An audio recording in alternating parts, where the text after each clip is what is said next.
Hari ini saya akan membagikan bagian terakhir dari seri khotbah The Covenant of Fruitfulness, perjanjian berbuah lebat. Dan di dalam bagian terakhir ini saya mau membagikan kepada kita semua satu rahasia kepada kita semua supaya kita bisa berbuah lebat dalam hidup kita, sangat ditentukan oleh pribadi yang ada di belakang kita, yang membackup kita, yang mensupport kita. Itu sebabnya judul khotbah hari ini adalah The One Behind You. Pribadi yang di belakang saudara. Jadi kita harus mengerti siapa yang di belakang kita, siapa yang membackup, siapa yang mensupport kita. Itu menentukan apakah hasil kita, kemenangan kita, buah kita sedikit atau banyak. Tipis atau lebat.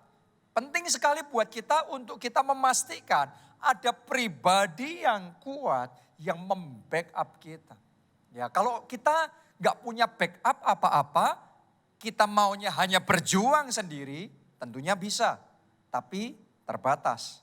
Sebaliknya, kalau ada yang membackup kita dan yang membackup itu kuat, hasil kita pasti lebih besar. Skalanya, kapasitasnya, kemenangannya akan lebih besar. Itu sebabnya ini tergantung sama pilihan kita. Apakah kita mau hidup kita kecil atau besar? Apakah kita mau buah yang kita hasilkan sedikit atau banyak? Karena sama-sama berjuangnya, sama-sama kerjanya, sama-sama capeknya. Tapi ditentukan oleh yang membackup kita akan mempengaruhi hasil, akan mempengaruhi buah yang kita hasilkan di dalam kehidupan kita. Pertanyaannya, siapa yang menyokong hidup saudara? Siapa yang membackup hidup saudara? Sebagian dari Anda mungkin berkata, saya nggak punya siapa-siapa Pak. Sebagian lagi dari saudara mungkin berkata, ada keluarga saya yang cukup kuat untuk mendukung saya. Sebagian lagi mungkin ada yang saudara berkata, saya punya kenalan pejabat, saya punya kenalan jenderal, saya punya kenalan pengusaha yang kuat, konglomerat yang terkenal, yang kuat, atau artis yang terkenal, dan lain sebagainya. Saya mau ngomong begini sama saudara, itu semua baik, baik, dan baik. Tapi saya perlu ngomong, selama yang membackup kita, yang mendukung kita masih manusia, mereka tetap terbatas. Hanya satu pribadi yang tidak terbatas, yang kalau dia membackup kita, maka kita akan bisa mengalami kemenangan yang tidak terbatas. Maka kita akan bisa mengalami percepatan yang luar biasa. Maka kita akan bisa mengalami kemajuan yang sangat pesat. Namanya adalah Yesus Kristus Tuhan kita. Pastikan yang mendukung saudara, yang mensupport saudara, yang membackup hidup saudara adalah Tuhan sendiri. Selama Tuhan yang membackup saudara. Alkitab ngomong kalau Allah di pihak kita, siapa lawan kita? Kalau Allah membackup kita, kita pasti menang. Itu yang dialami oleh Daud dalam kehidupannya. Anda harus mengerti, Daud selalu menang dalam peperangan. Daud tidak pernah kalah di dalam peperangan. Kenapa? Karena pendukungnya, penyokongnya, yang membackup dia, pribadi yang berdiri di belakang yang mensupport Daud adalah Tuhan sendiri. Kita baca Mazmur 121 ayat 1 sampai ayat yang kedua. Nyanyian ziarah, aku melayangkan mataku ke gunung-gunung. Dari manakah akan datang pertolonganku? Pertolonganku ialah dari Tuhan yang menjadikan langit dan bumi. Saudaraku, masing-masing orang ketika dalam keadaan tertentu membutuhkan pertolongan akan muncul benak siapa yang dia harapkan akan jadi penolongnya. Ya, buat setiap orang beda-beda, tapi hebatnya buat Daud penolongnya adalah Tuhan. Kalau dia terdesak, pribadi yang pertama yang muncul di benaknya, yang paling dia harapkan adalah Tuhan sendiri. Kalau dia butuh bantuan, sebelum dia memikirkan yang lain-lain, dia akan datang kepada Tuhan sendiri. Kenapa? Karena buat Daud, Tuhan itu adalah penolongnya. Tuhan itu adalah penyokongnya. Masih ingat gak saudara ketika Daud berhadapan dengan Goliat, raksasa yang besar itu. Secara manusia Daud pasti kalah. Karena Daud masih muda, belum pengalaman, belum ada apa-apanya. Tapi hebatnya dia ngomong begini sama Goliat.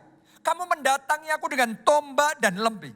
Tapi aku mendatangi engkau dengan nama Tuhan semesta alam. Jadi dengan kata lain buat Daud Tuhan itu andalannya. Tuhan itu pegangannya. Tuhan itu yang membackup dia. Tuhan itu penyokongnya. Dan itu sebabnya Daud selalu mengalami kemenangan dalam hidupnya. Kenapa? Karena Alkitab berkata pengharapan akan Allah tidak mengecewakan. Kalau saudara taruh harapanmu, kalau saudara taruh imanmu kepada Tuhan dan dia jadi membackup dalam hidup saudara, dia jadi penyokong saudara, dia jadi penolong dalam hidup saudara, Anda akan seperti Daud, tidak terkalahkan. Anda akan mengalami kemenangan demi kemenangan, terobosan demi terobosan terjadi dalam hidup saudara. Saya berdoa tahun ini kemenangan demi kemenangan terjadi dalam pekerjaan saudara. Saya berdoa tahun ini berkat demi berkat, kelimpahan demi kelimpahan tercurah di dalam keuangan saudara. Saya berdoa tahun ini dalam semua aspek hidup saudara, dalam kehidupan rohani, dalam pelayanan saudara, Anda berbuah lebat melalui hidupmu, jiwa-jiwa diselamatkan, keluarga saudara dipertobatkan, teman-teman saudara bisa menerima Yesus sebagai Tuhan dan Juru Selamat, mereka diselamatkan. Itu sebabnya jadikan Tuhan jadi penolong saudara. Jadikan Tuhan penyokong utama. Jadikan Tuhan andalan dan pegangan di dalam kehidupan saudara. Mungkin Anda tanya sama saya, bagaimana caranya menjadikan Tuhan penyokong kita? Bagaimana caranya membuat Tuhan itu berpihak sama kita?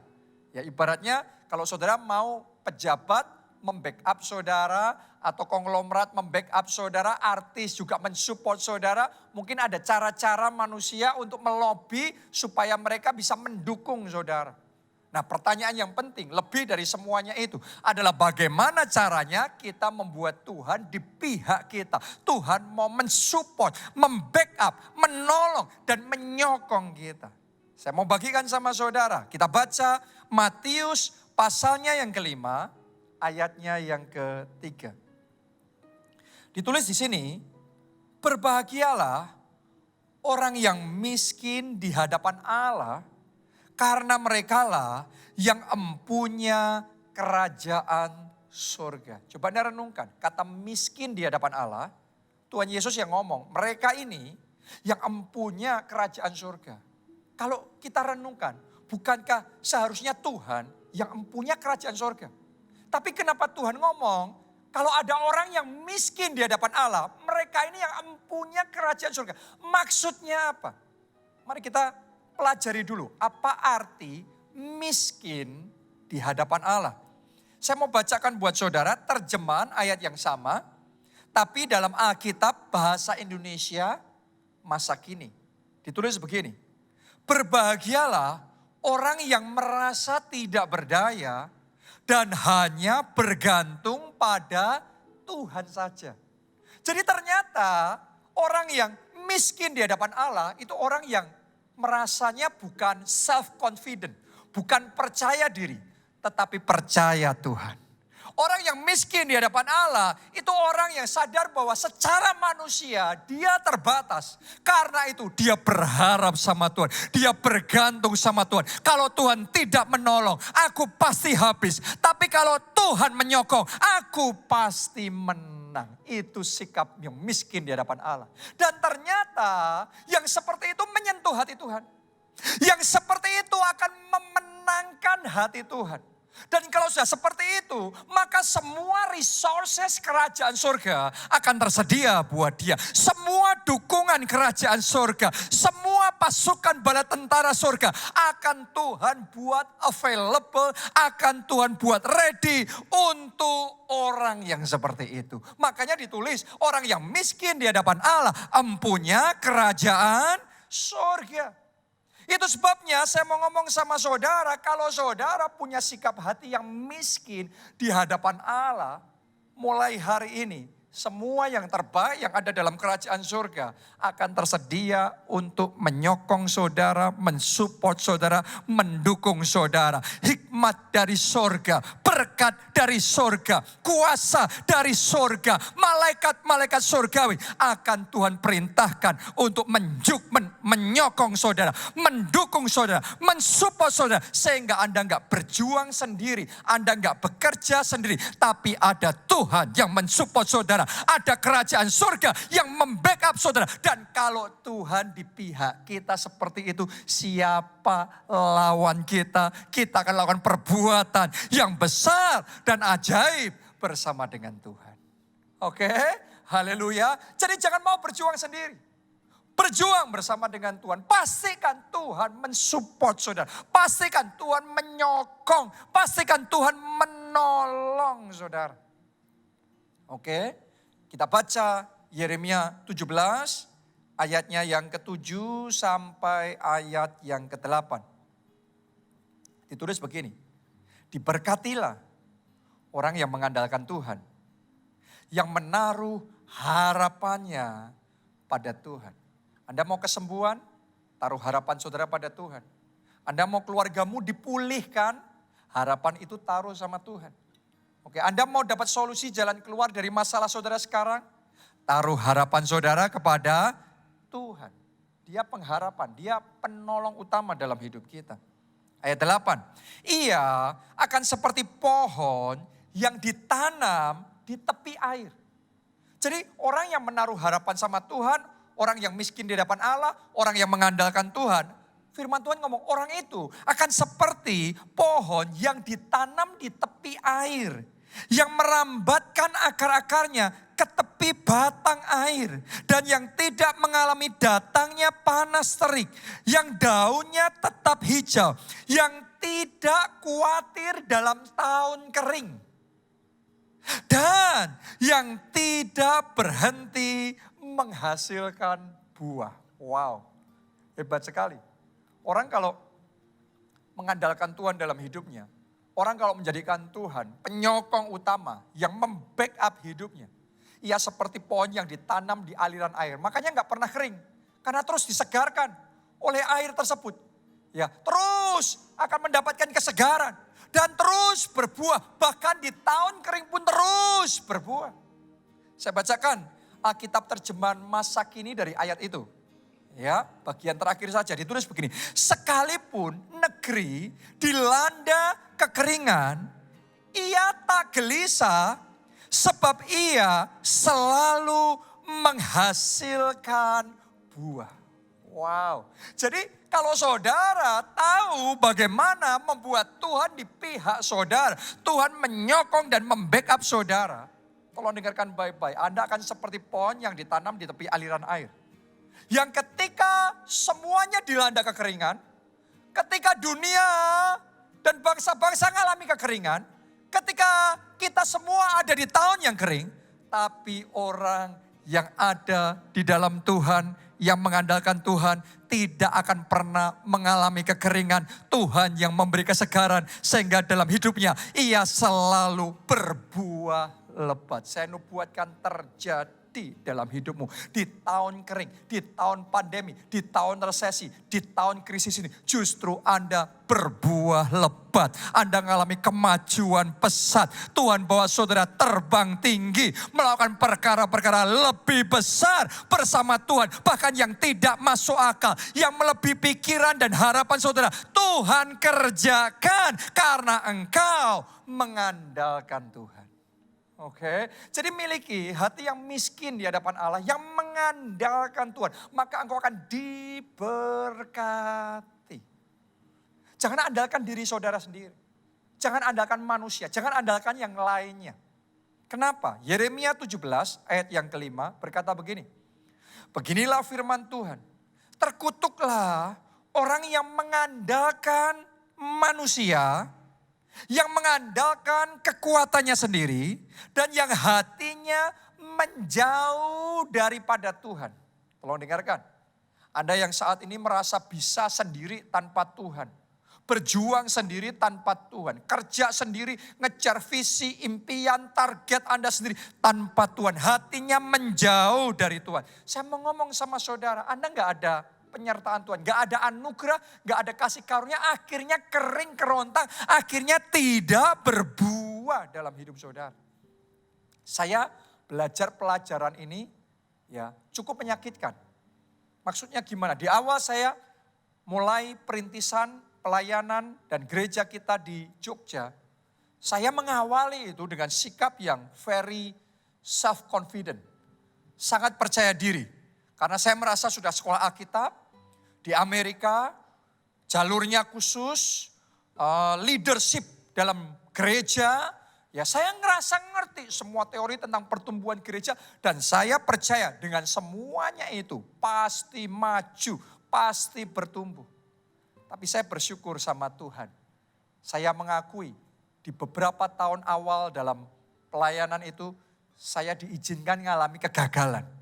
Saya diizinkan mengalami stagnasi.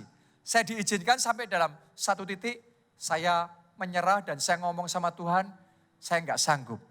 Saya enggak bisa, sendirian saja saya tidak bisa. Tapi justru di momen seperti itu, saya belajar bergantung sama Tuhan. Saya belajar kalau kita mengandalkan kekuatan manusia, kekuatan diri sendiri, pada akhirnya kita kering kerontang.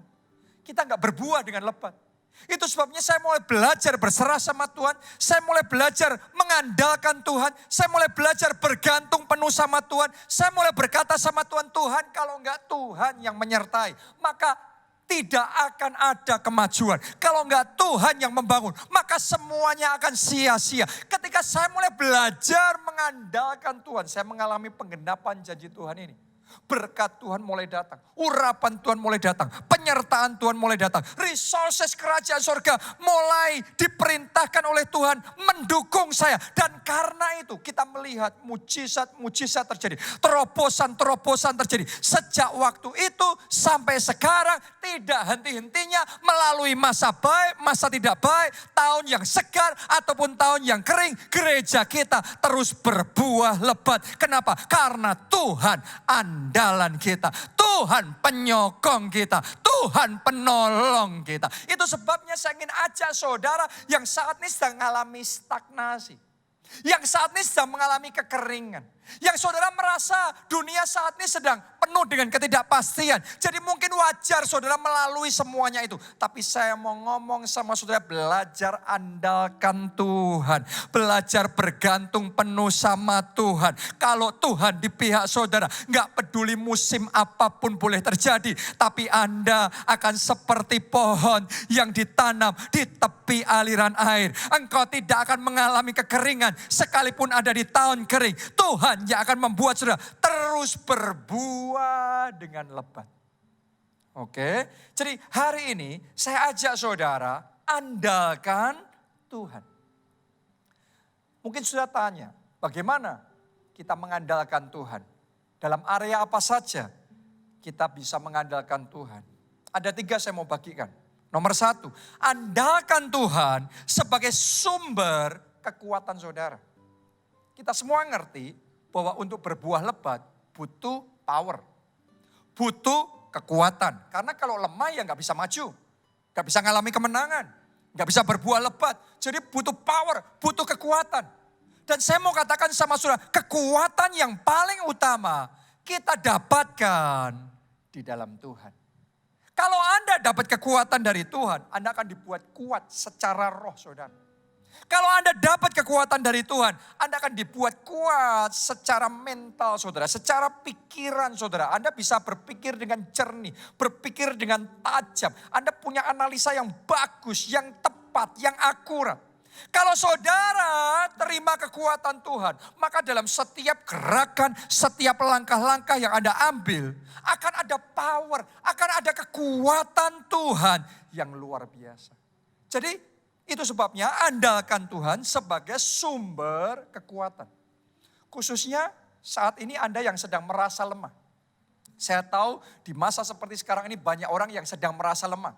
Kenapa? Karena masa sukar ini berkepanjangan. Tadinya orang berpikir pandemi ini enggak terlalu lama bisa selesai, segera teratasi. Ya sebagian lagi berpikir setelah vaksin datang maka semuanya akan reda. Tapi ternyata di dunia malah terjadi gelombang-gelombang penularan yang lebih hebat lagi. Sehingga muncul banyak sekali ketidakpastian. Akibatnya banyak orang merasa lemah.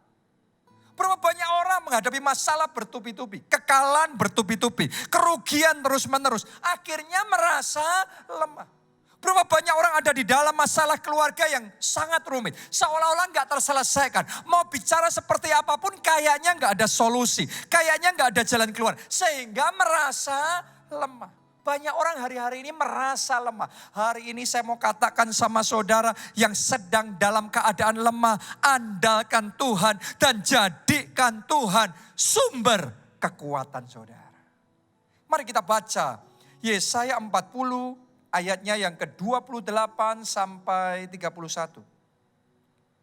Tidakkah kau tahu dan tidakkah kau dengar? Tuhan ialah Allah kekal yang menciptakan bumi dari ujung ke ujung. Artinya dia yang punya bumi ini. Dia yang punya semuanya. Ia tidak menjadi lelah dan tidak menjadi lesu. Tidak terduga pengertiannya. Kalau manusia kerja sebentar, beraktivitas sebentar, sekian waktu, sampai di titik tertentu, akhirnya jadi lesu. Akhirnya jadi lemah, akhirnya capek. Benar apa tidak? Tapi Anda harus tahu, ada satu pribadi yang tidak menjadi lelah. Tidak menjadi lesu. Mau gimana pun, aktivitas apapun, tidak menjadi lelah. Tidak menjadi lesu. Kenapa? Karena powernya, kekuatannya unlimited. Tidak terbatas, karena itu selalu ada gelombang kekuatan. Sehingga gak pernah capek, gak pernah lelah, gak pernah lesu. Itu Tuhan yang kita sembah. Ayat 29, dia memberi kekuatan kepada yang lelah. Dan menambah semangat kepada yang tiada berdaya. Hari ini terimalah kekuatan dari Tuhan. Hari ini terimalah semangat yang baru daripada Tuhan. Amin. Karena dia yang memberi kekuatan. Dia yang menambah semangat. Anda yang sudah capek, Anda yang semangatnya sudah mulai pudar. Terima semangat yang baru, dikobarkan kembali dalam hati saudara. Kekuatan yang baru Tuhan berikan kepada saudara. Lanjutkan pembacaan firman itu. Ayat 30 sampai 31. Orang-orang muda menjadi lelah dan lesu. Teruna-teruna jatuh tersandung. Artinya orang yang biasanya kuat saja ngalami kayak gitu sudah gak kuat lagi. Ayat 31. Tetapi orang-orang yang menanti-nantikan Tuhan mendapat kekuatan baru. Boleh katakan amin saudaraku. Kalau engkau menanti-nantikan Tuhan, kekuatan baru itu Anda terima dalam nama Yesus. Amin. Nah kalau Anda terima kekuatan baru itu, lihat. Mereka seumpama Raja Wali yang naik terbang dengan kekuatan sayapnya. Jadi buat saudara yang sekarang ngalami rasanya sedang turun, Anda butuh naik, Anda butuh pembalikan.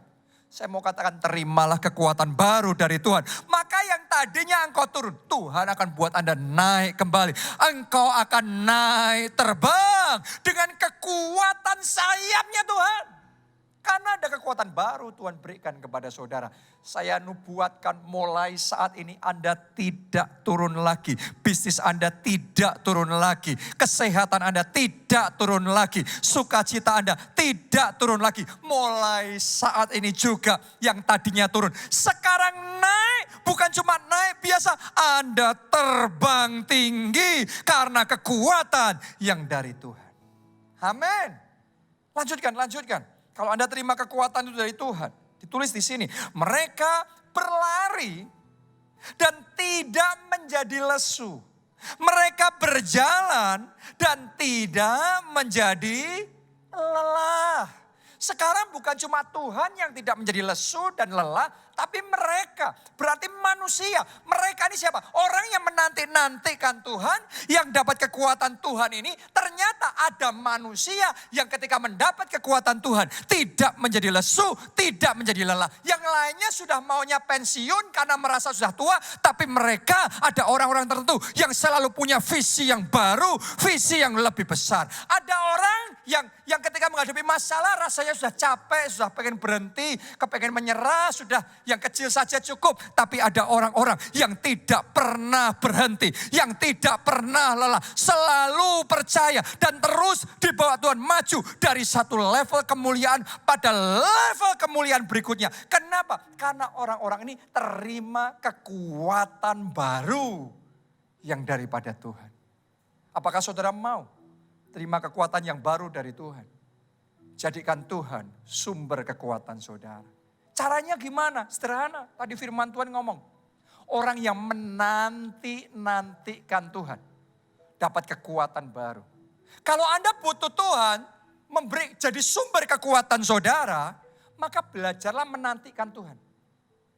Itu miskin di hadapan Allah. Orang mau menantikan Tuhan. Kenapa? Karena merasa miskin di hadapan Allah. Karena merasa butuh Tuhan. Kalau orang nggak merasa butuh Tuhan, disuruh menantikan Tuhan, nggak punya waktu. Disuruh pondok Daud, repot, masih ada urusan. Disuruh doa 1 jam, disuruh membangun hubungan pribadi sama Tuhan. Waduh, rasanya capek, rasanya malas. Kenapa? Karena kaya di hadapan Tuhan, bukan miskin di hadapan Tuhan. Jadi hari ini saya ajak saudara belajar miskin di hadapan Tuhan. Belajar ngerti dan sadar kita butuh Tuhan.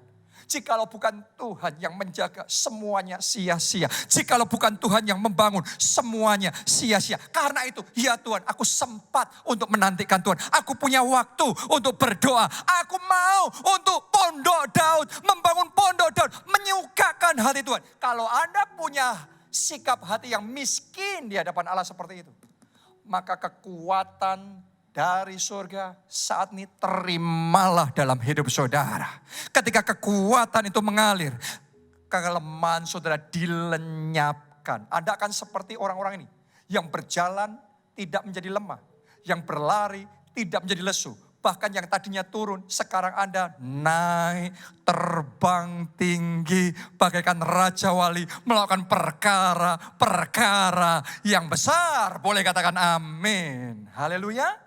Coba Anda baca, Mazmur 84 ayat 6 dan 8. Berbahagialah manusia yang kekuatannya dalam Engkau. Dalam Tuhan, yang berhasrat mengadakan apa? Ziarah. Mencari Tuhan. Anda berhasrat enggak? Anda rindu enggak? Anda mau enggak? Anda punya waktu? Anda bersedia enggak mencari Tuhan? Menantikan Tuhan? Ayat 8 perhatikan. Mereka orang yang kayak gitu berjalan makin lama makin kuat. Wow, mulai hari ini dalam perjalanan hidupmu gak makin lama makin loyo, makin lama makin kering, makin lama makin kecil. No. Mulai hari ini makin lama makin kuat, makin tua, makin bersinar. Tuhan bawa saudara makin terang memancarkan kemuliaan Tuhan dalam hidup saudara. Semuanya dimulai dari miskin di hadapan Allah. Yaitu menjadikan Tuhan sumber kekuatan kita. Saya perhatikan Pak Obaja itu punya sikap hati yang miskin di hadapan Allah.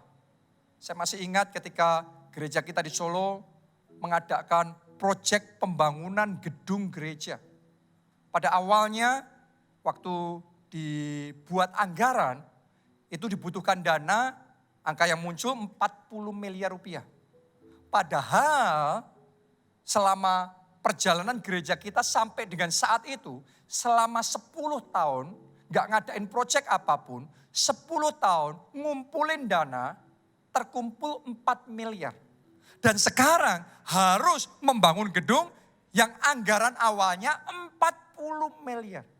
Jadi secara manusia itu sudah tidak mungkin. Secara manusia pasti tidak cukup. Itu sebabnya dalam kondisi seperti itu Pak Obaja datang sama Tuhan. Pak Obaja siang dan malam selalu ada di kamar doanya menanti-nantikan Tuhan.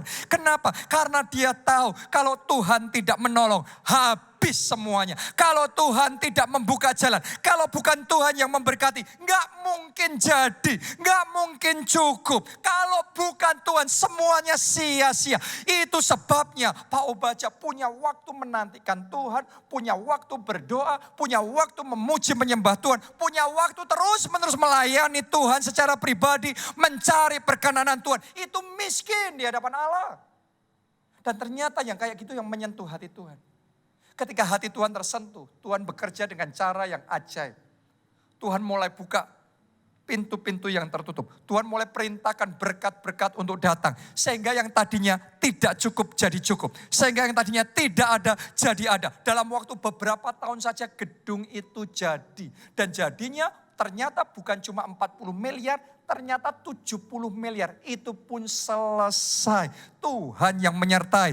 Waktu kita lemah, Tuhan menolong. Tuhan memberikan kekuatan yang lemah jadi kuat. Hari ini saya ajak saudara, jangan merasa confident di dalam diri Anda sendiri. Jangan merasa percaya dalam diri Anda sendiri. Tapi belajar percaya sama Tuhan. Bergantung penuh sama Tuhan. Jadikan Tuhan sumber kekuatan. Anda akan melihat bagaimana kuasa Tuhan didemonstrasikan dalam hidup saudara. Yang kedua, andalkan Tuhan sebagai sumber hikmat. Kita harus ngerti bahwa untuk berbuah lebat dibutuhkan hikmat. Benar apa tidak? Ya, jadi dengan hikmat dan tanpa hikmat, produktivitas kita pasti berbeda. Dengan hikmat dan tanpa hikmat, kinerja kita di dalam bisnis, di dalam pekerjaan kita, di dalam mengelola keuangan kita, hasilnya pasti berbeda. Dengan hikmat dan tanpa hikmat, pernikahan kita, keluarga kita mendidik anak-anak kita, semuanya itu hasilnya pasti berbeda. Jadi ternyata hikmat itu mempengaruhi produktivitas kita. Itu sebabnya kalau Anda mau produktif, engkau mau berbuah lebat, jadikan Tuhan sumber hikmatmu. Kita baca Amsal 3 ayat 5-7. Percayalah kepada Tuhan dengan segenap hatimu. Dan janganlah bersandar kepada pengertianmu sendiri. Nah, Anda harus ngerti loh. Karena sebagian orang tanpa sadar, bersandarnya, merasa pedenya, mantapnya, karena merasa dia pintar. Karena merasa kita, wah hebat, pintar. Tapi firman Tuhan ngomong, janganlah bersandar kepada pengertianmu sendiri. Akuilah dia dalam segala lakumu, maka ia akan meluruskan jalanmu. Janganlah engkau menganggap dirimu sendiri bijak. Takutlah akan Tuhan dan jauhilah kejahatan. Hari ini saya ingin ajak saudara menyadari bahwa kalau kita mengandalkan pengertian kita sendiri, kita bisa salah langkah. Ada jalan yang disangka orang lurus, ternyata ujungnya maut. Ada berapa banyak orang merasa hikmatnya, pengertiannya, pemikirannya hebat. Bahkan lebih benar daripada firman Tuhan. Akhirnya salah langkah. Coba Anda renungkan berapa banyak orang yang mengalami hal yang seperti itu. Karena itu hari ini belajar untuk menjadikan Tuhan sumber hikmat. Apapun yang firman Tuhan katakan, saudara ikuti. Ya, kita baca Yakobus 1 ayat yang ke-5. Tetapi apabila di antara kamu ada yang kekurangan hikmat, hendaklah ia memintakannya kepada Allah yang memberikan kepada semua orang dengan murah hati dan dengan tidak membangkit-bangkit, maka hal itu akan diberikan kepadanya. Jadi kalau saudara mau dapatkan hikmat Tuhan, diawali dari meminta. Ya, merasa butuh. Tuhan, hikmatku enggak seberapa, hikmatku enggak ada apa-apanya. Kalau engkau enggak ngajarin aku, kalau Tuhan enggak memberikan petunjuk, kalau Tuhan enggak mencelikkan pengertianku, aku salah langkah. Pasti keputusanku salah. Akhirnya maut, akhirnya kegagalan, akhirnya kebangkrutan, akhirnya kehancuran yang terjadi. Tapi kalau Tuhan yang memberikan hikmat, aku percaya yang dari Tuhan pasti benar. Firman Tuhan pasti benar. Hikmat Tuhan akan mendatangkan kemenangan. Orang kalau merasa butuh Tuhan, butuh hikmat Tuhan, pasti mau diajari Tuhan. Ciri orang yang butuh Tuhan, miskin di hadapan Allah, butuh Tuhan sebagai sumber hikmatnya. Mau dengerin firman Tuhan. Mau dengerin, mau perhatikan firman Tuhan. Mau belajar Alkitab, baca Alkitab itu. Merenungkan firman Tuhan siang dan malam. Berapa banyak orang Kristen yang merasa gak butuh baca Alkitab. Gak butuh merenungkan firman Tuhan. Butuh ini, melakukan itu, ketemu orang itu, aktivitas ini, aktivitas itu butuh. Tapi firman Tuhan gak butuh. Alkitab gak butuh. Merenungkan dan memikirkan Alkitab gak butuh. Orang yang seperti itu pada akhirnya salah langkah. Orang yang seperti itu pada akhirnya habis. Kering kerontang, layu dalam hidupnya. Tapi kalau saudara punya kerendahan hati diajari oleh firman Tuhan. Tuhan akan meluruskan jalan hidup saudara. Hikmat Tuhan memenuhi hidup saudara. Dan Tuhan akan menjadikan Anda berhasil. Ya, jadi hari ini belajar ngikuti firman Tuhan. Firman Tuhan dalam pernikahan. Firman Tuhan di dalam pekerjaan. Firman Tuhan di dalam keuangan. Firman Tuhan di dalam investasi. Firman Tuhan di dalam keluarga. Saudara kalau ikuti hikmat Tuhan. Tuhan yang akan menjadikan hidupmu berhasil. Coba Anda lihat Pak Obadja. Pak Obadja itu merasa gak pintar. Ya, miskin di hadapan Allah. Kenapa? Karena dia sekolah SMP aja gak lulus. Jadi SMP kelas 2 itu berhenti di tengah jalan. Bahkan dia gak sekolah Alkitab. Tapi Tuhan suruh untuk jadi gembala. Secara manusia itu tidak mungkin. Secara manusia gak bisa. Itu sebabnya dia terus mengejar Tuhan. Dia terus menantikan Tuhan. Dia terus minta diajari Tuhan. Caranya gimana Tuhan? Tuh berikan petunjuk. Karena kalau Tuhan gak bicara, Tuhan gak ngasih petunjuk. Pasti salah langkah, pasti salah kaprah. Pasti gak ada kemajuan. Semuanya jadi sia-sia. Itu sebabnya dia terus menerus belajar firman Tuhan. Terus menerus belajar bahkan dari hamba-hamba Tuhan yang dipakai Tuhan, diurapi Tuhan secara luar biasa. Bahkan sebelum pandemi, saya yakin saudara jemaat keluarga Allah Anda ngerti Pak Obadja sangat sering pergi ke luar negeri.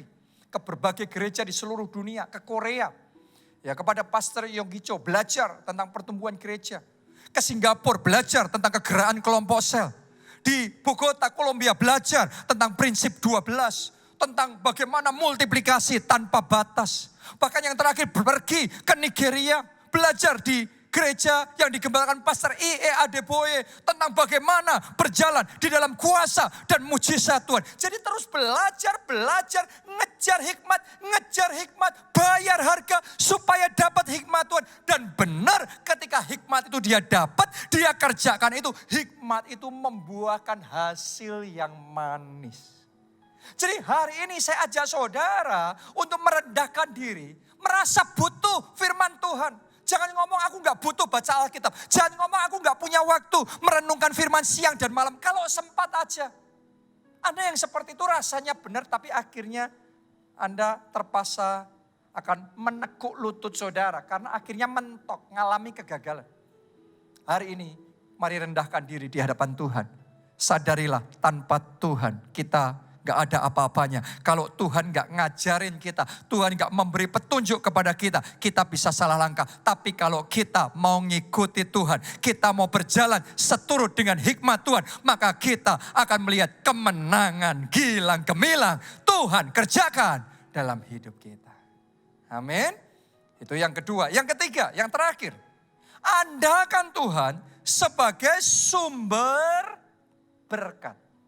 Jadi siapa sumber berkat saudara?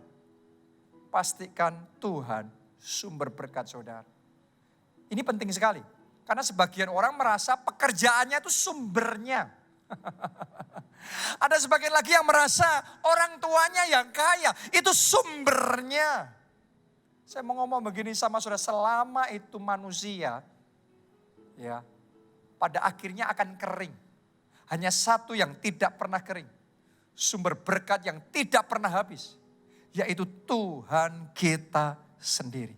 Jadikan Tuhan satu-satunya sumber berkat dalam hidup saudara, maka dia bisa memakai 1001 saluran berkat. Entah itu pekerjaanmu atau pekerjaan yang lain lagi, entah itu orang tuamu atau bahkan orang yang tidak engkau kenal sama sekali, untuk jadi saluran di mana Tuhan mengimpartasikan dan memerintahkan berkat-berkatnya datang melimpah di dalam kehidupan saudara.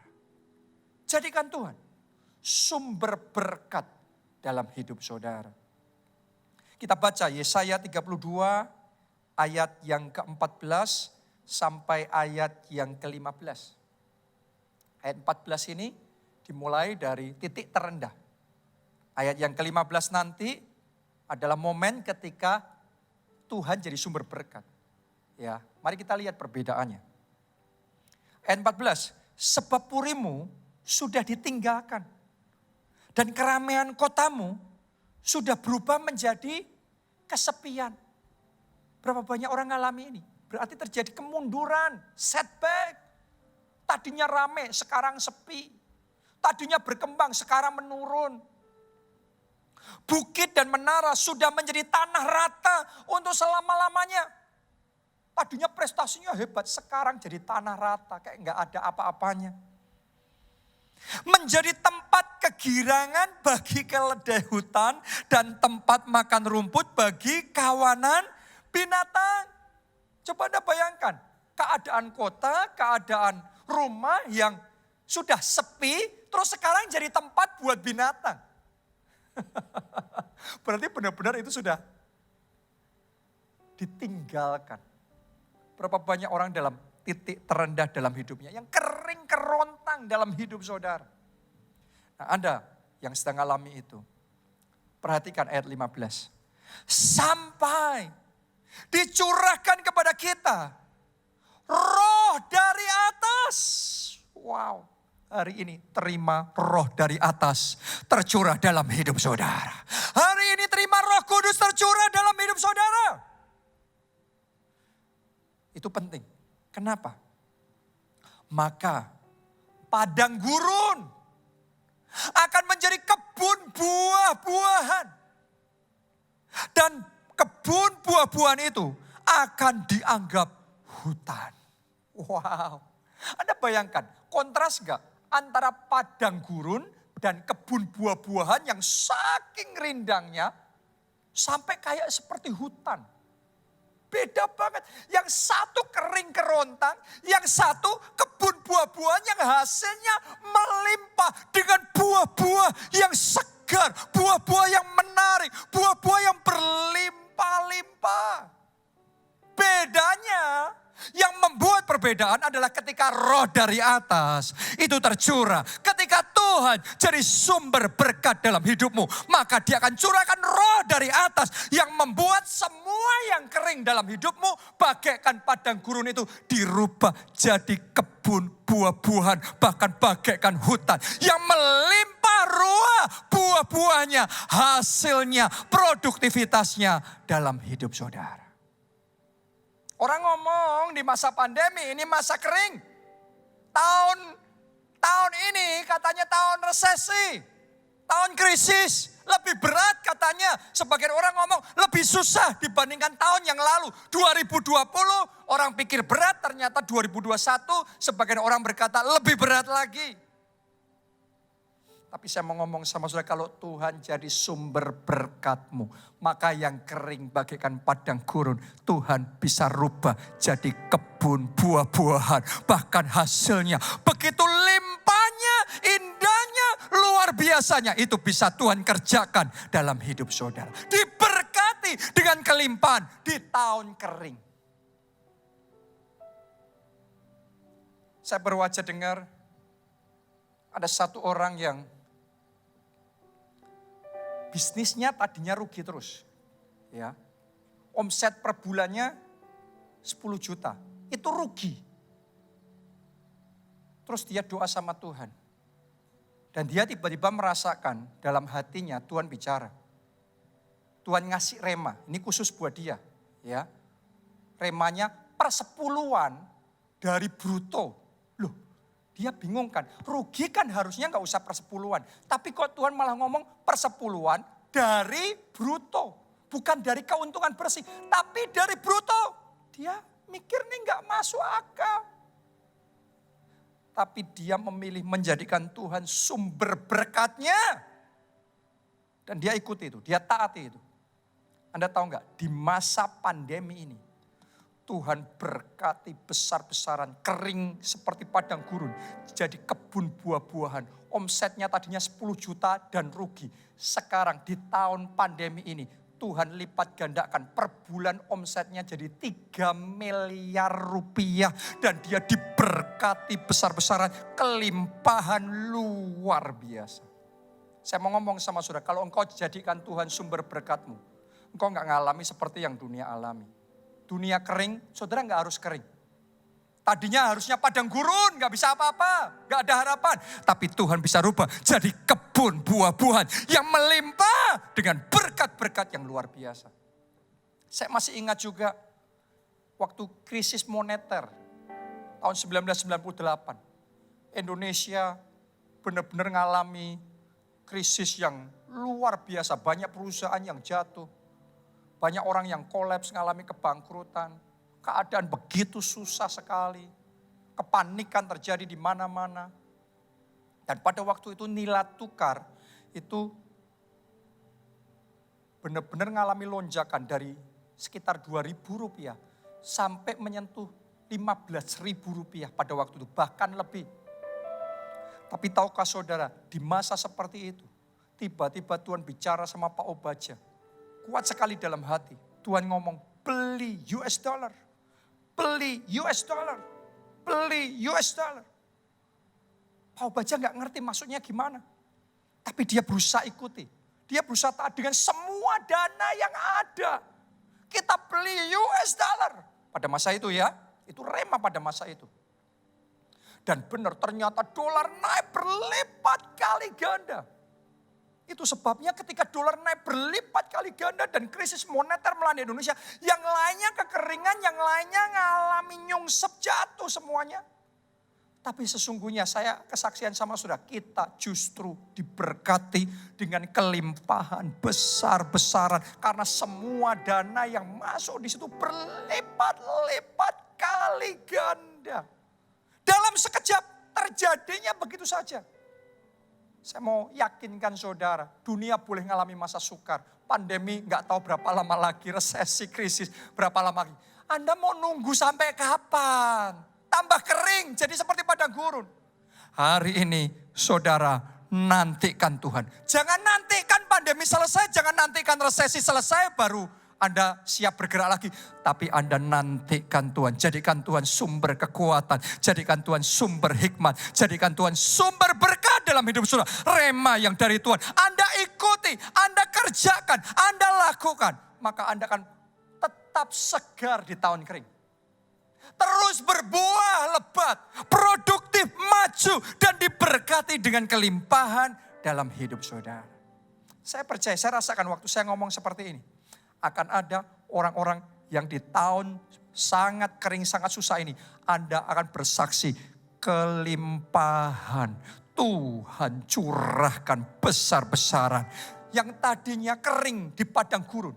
Tuhan pindahkan jadi seperti kebun buah-buahan yang melimpah dengan berkat-berkat Tuhan yang luar biasa. Anda percaya?